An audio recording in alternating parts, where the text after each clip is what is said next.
જૂનાગઢના જોશીપરા વિસ્તારમાં ટીપી સ્કીમના વિરોધનો મુદ્દો વધુ ઉગ્ર બન્યો છે।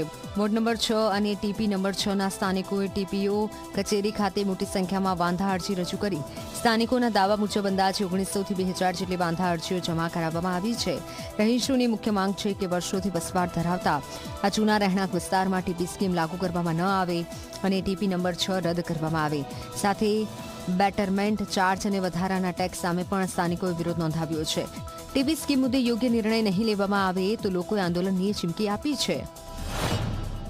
કાગળિયા બતાવેલા છે, એમાં કીધું કે આમાં કોઈ બી ઘટે તો તમે અત્યારે અમને કહો તો અમે એમાં જોડીએ, પણ મહિના દિવસ પછી અમને એવી વાંચથી નોટિસ ના આવવી જોઈએ કે આ કાગળ તમારો ઘટે છે એટલે તમારું કામ થયું નથી, જેના માટે અમે અહીંયા રૂબરૂ એની સાઇન સિક્કા કરાવેલા છે। અમારે આ ટીપી સ્કીમ જે જૂનાગઢ જોશીપરાના વિસ્તારમાં જે જૂનો હયાત વિસ્તાર છે, જ્યાં ટીપીની અમલવારી કરે છે, એ અમલવારી સામે અમને વાંધો છે। જ્યાં બિનખેતી નવું થયું છે ત્યાં ટીપીની અમલવારી થવી જોઈએ, ન કે રહેણાંક વિસ્તારમાં ટીપીની અમલવારી થવી જોઈએ।